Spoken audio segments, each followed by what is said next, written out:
Today, I want to talk about one of the most important sports coupes of the 90s, a car responsible for an entire wave of sideways swingers, treasured by degenerate drifters and revered by late-stage millennials. I'm talking about the Nissan S13. It's one of the most important cars Nissan ever made. Dare I say, the most important. I'm sorry, GTR, your time's up. Big time. To tell the story of Nissan's cheap, lightweight, two-door, rear-wheel drive, beloved sports car, I need to find an untouched gem. I want to experience what it was like in the 90s to drive off a Nissan lot in Japan and a car marketed and sold mainly to women. If I could play some Shania Twain right now, boy, oh boy, would I. A dun dun dun dun na na na. Let's go, girls. Tracking down a slammed S13 with a handbrake and an angle kit, it's probably pretty easy. I don't want that. I want a unicorn. I want a grocery-getting grandma spec that hasn't been touched by some greasy tuner. And here's the thing, I think I found the perfect car. A bone stock, 7,400 mile, straight from Japan, 1990 Nissan Silvia.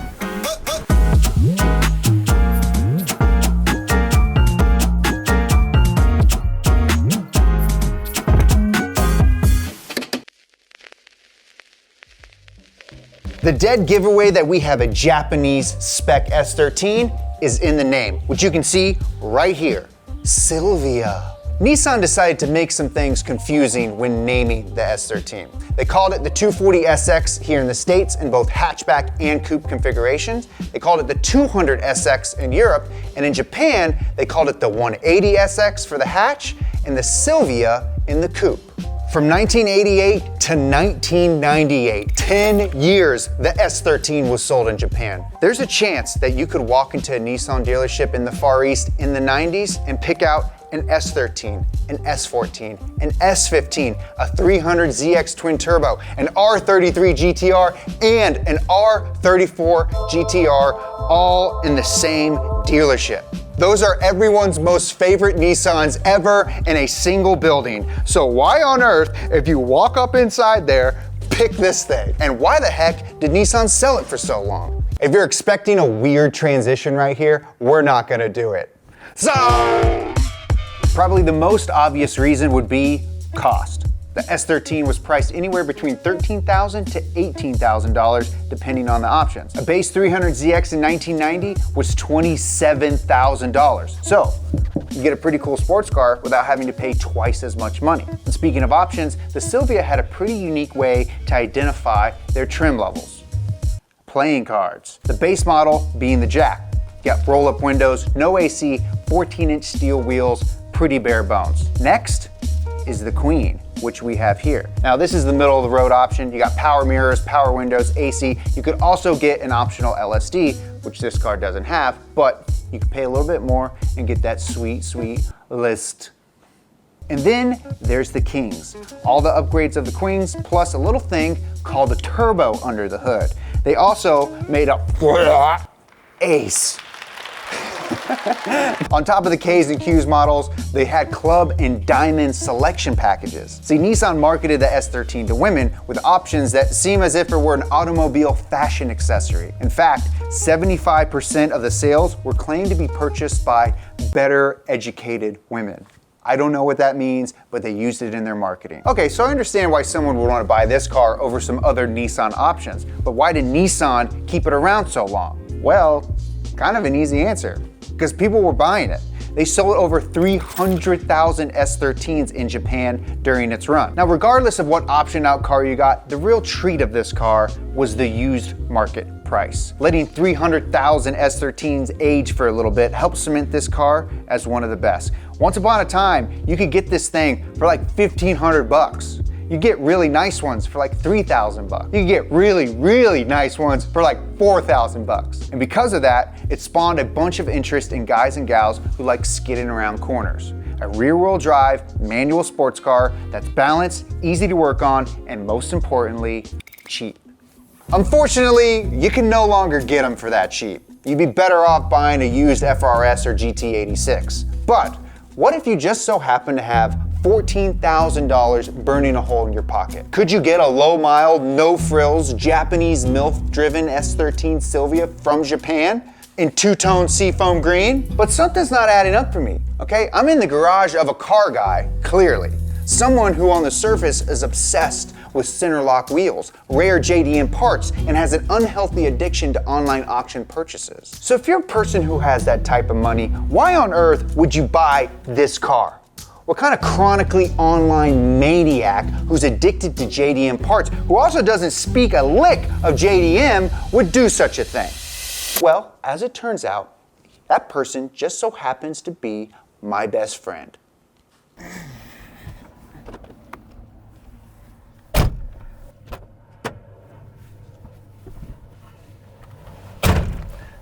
Hey, Jimmy. Hey, Jerry. You want to go for a ride? Please don't do that while I'm driving. How's it feel being a host, huh? Feels like the whole world's crumbling around me. So, Jimmy, what do we have here? What am I got my American butt in? All right, well, this is a 1990 Nissan Silvia Q's. It's a seafoam green car. It's a 5-speed, naturally aspirated CA18DE. So nothing too crazy to write home about. Okay, so they put a couple different engines in this car, in the Japanese spec specifically. We got the SR20. SR20. We got the SR20 Turbo. Yep. We have this version, which is CA18DE. and then the CA18DET, the Yes, Turbo. exactly. So you have the bottom of I got the barrel. bottom, yeah. Yeah. And then the US, they had the KA24E and the KA24DE. Right. So there's a ton of engine options. And this isn't your first S13, is it? This is my first S13, but I've had a few S14s. With the KA24. that's the truck motor from the Nissan Correct. truck, right? So that's kind of a bummer. But this is a cool spec motor. You have 16 valve, right? Mm-hmm. Dual overhead cam. Mm-hmm. A lot of guys I talk to, they kind of say that this is a mini RB engine. Okay. So the SR is kind of its own platform, whereas this is kind of a RB platform. RB-esque. Yeah. The top trim level obviously came with the SR20 Turbo, a 205 horsepower. Yeah, fast car. This car is relatively light, 2,700 pounds. Now this version obviously doesn't have it. No. You're working with maybe 130 horsepower.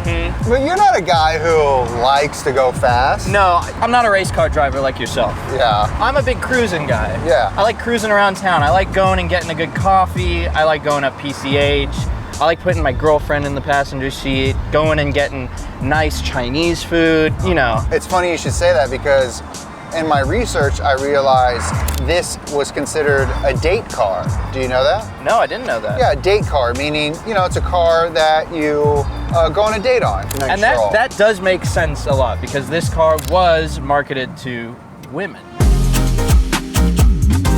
So they marketed this as like a secretary car, Yeah, right? just like the Mustang. Just like the Mustang, just like the Miata. As someone who's owned a Mustang, Yep. a Miata, and this car, which is your favorite? I mean, it's tough to say. I really like these a lot because they're just so unique looking and you don't see them a lot. So why don't you see a lot of S chassis? Mostly because they got drifted into walls over the past 30 years. Yeah, so people would buy these cars because they're pretty well balanced. They actually have a 55-45 front to rear bias. So you get a little bit more weight on the front. The rear end can kick out a little bit easier. Perfect for, what's it called? Drifting. You know, they're not overly powerful. If you do put a SR20 in it, you can get it ripping pretty good. You can do 2J swaps. You can put an LS. You can LS, you can do RBs. Yeah. It's got a big engine bay. You can slam stuff in there. Yeah, the engine bay in this thing is massive even. It's Right. like crazy how big it is. And the CA18 is just such a small engine. But they're fun, light, flickable cars, and at one point they were super cheap. I've heard stories of people picking them up for $500. Oh, crazy. I've heard people going up to guys who are living out of them and giving them $200. I've heard crazy stories, but now the market for these is insane.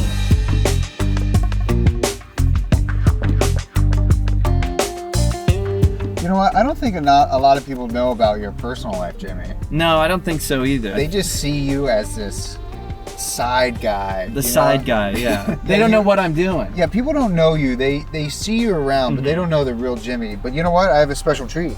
Is that your laptop? Well, this is a laptop with a lie detection unit connected to it. See all these wires? Where'd you get that? Don't worry about it. Temu? Strap this around your stomach. We're at a green light, dude.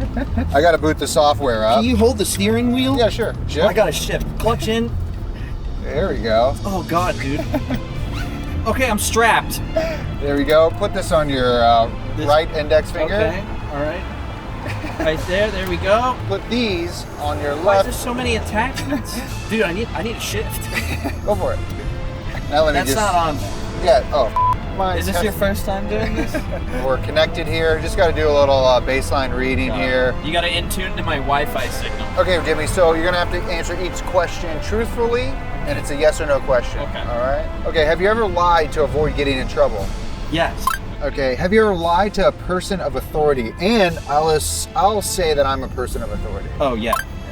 So far, so good. What have you lied to me about? I'm trying to think. It was probably about some stupid thing.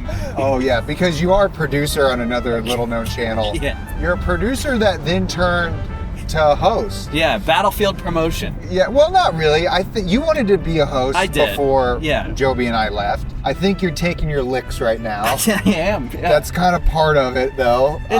I took some licks. You took a few. I took a lot of licks. This thing is like pulsing. Is that normal? Yeah, it's normal. Okay. Have you ever cheated in school? Oh yeah, 100%. Where'd you go to school? I went to Palisades Charter High School over Oh. here on the west side of Okay, LA. were you born here? No, I was not born here. Where were you born? I was born in Australia. How long did you stay there? I was there till I was 12 years old, Okay. and then I moved here. Lost my accent because Yeah. I was bullied a lot at my middle school. Oh, really? Yeah, they didn't like Aw. my accent. I got a question. Yeah. Did you fall in love with cars in Australia or when you moved over here? I liked them. I went where I'm from in Australia. That we have the Gold Coast 600, which is like a street circuit that they set up. It was the V8 supercars, but I remember a few years they had some like Indy type car. So I'd go to that, and it was like a highlight of the year for me to see that race. Yeah. That was where I saw my like first R32, and I was like, ooh, that's a cool car. That's a cool car you've owned. Yeah. Yeah. Got rid of that and then got this. Yeah. Which some people would say would be a step down. No, but I think it's a step up, I do too. just on a different stairway. Yeah. No, okay, we have a baseline now. Jimmy, one of the things I'm going to have to do is ask you some personal questions. And don't lie to me. I'm not gonna lie. Not only will this know, but I will know. I know. And then you'll hurt my heart. Yeah. Are you 21 years old? No, I'm not 21 years old. How old are you, Jimmy? I'm 27. Okay, because you look 21. I know. I look very young. Yeah, people have always assumed you're young, but you've been at Donut since you were how old? 20. 20. Yeah. You were there before me. I was there before you and before Joby. I remember you guys' first dates. Yeah, you started there as an intern, right? Yeah. You were at college, Yeah. wanted an internship, I did. and hit up who? Who'd you hit up? I hit up the producer at the time, Amelia, I believe her name was. Uh-huh. And then the next week she got let go. And then I just stuck around. And then I got brought on as a production assistant full time. I did that for a long time. Recently I was given a producer title, so I started producing shows. You know, I helped produce the Australia trip. Yep. And then you transitioned recently into a host gig, Yes. which Yeah. you're doing very good at. Thank you. I appreciate that. You know, Yeah. you It's and gonna- Joby have been nothing but inspirations for me. Okay, so you weren't lying about that. That's good. Yeah, I wasn't. I was being very truthful when I right, said that you were. I look up to you guys a lot. Right. Do you suffer from reverse Benjamin Button syndrome? No, I don't. Okay, that's a trick question. Yeah. So obviously you lied on that. You do suffer from reverse Benjamin Button syndrome. That's just regular life. That's why I'm always depressed. Next question, Jimmy. Would you consider yourself a car guy? Yes, I would. I would say that you probably are the biggest car guy at Donut. It's probably a problem that I'm that much of a car guy. Yeah, you're obsessed with cars. Yeah. So in my living room, there's hoods Yes. everywhere. Yes, there's I hoods. have wheels. Yes. Seats. Yes. I have way too many steering wheels. You're not lying about that. No, I'm not. Do you like Teslas? No. I actually get car sick in Teslas. not seeing anything spike. Oh, next question. Have you ever put a sticker of a Japanese anime girl on a car? Yes, I have. So when I first really got into cars, I was really into anime at the time. And I would go to anime car clubs that had meets regularly, and they did this thing called Natasha style, which is where you put an anime girl on the side of the car. I had a Mustang, and I had anime on the side of it, and I had it done up in a race livery. I had like a awesome big APR wing. I had a really cool racing splitter on it, really cool wheels. Like the car looked awesome. That's like where I really feel like I got my start at, you know, doing that. And I met a lot of great people. I learned a ton. Learned a ton of what? About like what? just about car culture, you know. And like a lot of the guys in that scene, they had S chassis as well. That's where I met some of the best friends I've ever had, who have taught me so much about cars. And then that led me to go to Donut. Oh. You know, so it worked out. Yeah. Okay, and the last and final question, Jimmy, and I think it'll really kind of put a cherry on top of you as a person and who you like, who you look up to. Am I your favorite car YouTuber host? Yeah, you are. You and Job are collectively my favorite. Not just you. Okay, both of you. Yeah. Well, there was a little spike there for a second. And then Well, because I thought about Job. Oh, you thought about Joby too. Okay, Yeah. that's fair. You can take that off. Also, yeah, this thing's like shocking me. There's no way it's shocking. It's shocking me, dude. So Jimmy, as I mentioned before, of all the car options, a JDM fanboy, why this one? Because there's nothing like crazy about it. Exactly. So, And I mean, I had an R32 GTR. That was, you know, a lot of people would say that's the echelon of owning a Nissan. That's the one, you know? Right. But like every car guy of my generation, we grew up watching Initial D. There's a character in the Initial D anime called Ikitani. And Ikitani, he drives this exact car somewhat. His is a K's with the turbo. This is a Q's. I was always looking to find this car with this paint code. Like the paint code to me is why I really wanted it. The aftermarket for these cars is extensive. There's no shortage of parts. There are at least 5 optional catalogs for this car. From Nissan. Yeah, of just different things you could get. You could get doilies for these seats. You can get a crazy cool factory aero kit. There's even the Nismo racing catalog where you can have a whole N2 SR20 engine built for this car. Crazy. You can go on Yahoo Auctions, type in S13, and you'll find stuff for days. You know, there's so much R&D that's gone into these chassis that owning one is a pretty simple task, I would say. Whereas like an R32 GTR, that's kind of a challenge. That's a serious car you're buying. It's a sport coupe, not a sports car. Exactly. So you've only driven this car 500 miles. You know, I had you drive me to the base of a kind of a fun driving road. Yeah, the last time I remember giving you the wheel here, I remember you almost sending it off a cliff. That's not true. Well, regardless, I think you're going to let me drive this thing, right? Yeah, sadly, I think I have to let you drive it. Yeah, just remember the tires are still the ones that it came in on. Really? Yes. Are you for real? Yes. So well, how old are they? Yes. Oh yeah, Jimmy. Yeah, so it's got a nice e-brake. It's got a good weight balance. It doesn't weigh very much, 2,700 pounds. You start taking seats out and stuff, you know, you're down to 2,500 pounds in no time flat. You got a race car like that. Right. Now, this car obviously wasn't made for drifting. It was made to be a sports car. It was an economy car. Right, but it also is actually pretty good on a racetrack, I would assume. It's got some cool tech in it. First thing, you got McPherson struts up front, and you got a multi-link rear suspension in the back. So the multi-link rear suspension was one of the first times Nissan used that in their cars. Yeah. Now what that does is compared to like a live rear axle, you have less unsprung mass because the parts of a live axle weigh more than a multi-link rear suspension. And it's easier for you to swap out components. You know, you can put in an upper control arm, a lower control arm. It's not like a double wishbone setup. This multi-link system is what's called orthogonal, meaning that when you change one parameter, it doesn't have an effect on the other parameters. That's your new word of the day. Orthogonal. All right, here we go, Jimmy. You ready to open this thing up? Yeah, sure. What does this thing rev to? 6,800 RPM? Around that. I don't think I've even taken it up there yet. Well, we're in third gear, going about 100 kilometers an hour. Dude, oh. Oh yeah, God. she's squealing. Oh, the wheels are squealing a little bit. There we go. Let's see how the brakes do. Will this lock Yeah, it we up? gotta turn that. Yeah, I know. I don't know. Oh yeah, we're okay. Oh yeah, we're good, Jimmy. I could have a lot of fun in this car. Yeah, I bet you could. I feel like this car is a 16. Yeah. It's all about feeling the edge of grip. You know? Driving a slow car fast. Oh yeah, get in there. Oh, bird! Yeah, baby. Keep There it you go. going. Wow. Yeah. Never heard it at that RPM before. Did you get this thing mechanically inspected? Nope. Nope. I wish I could do a heel toe, but my knee hits the steering wheel. You're too big for this car. It wasn't developed for you. I can see the potential it has. I get it now. I get why someone would take something like this, Cut the springs. cut the springs, weld the diff, throw in a motor with a little bit more oomph, and just send it to party town. Whoop. We're gonna have any My speed. friend. All right, Jimmy. Yeah. She's got potential.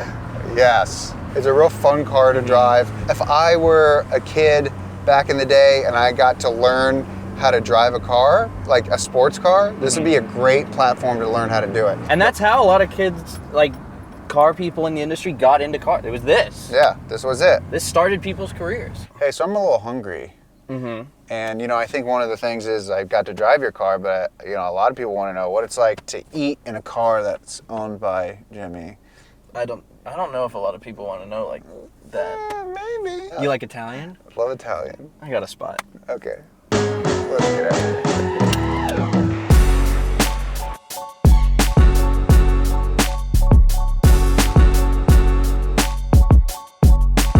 I keep forgetting to put my seatbelt There's a on. fucking turn. Oh God. The pasta chair. Yeah, here we go. Oh, stop. Oh, Jesus. Jared.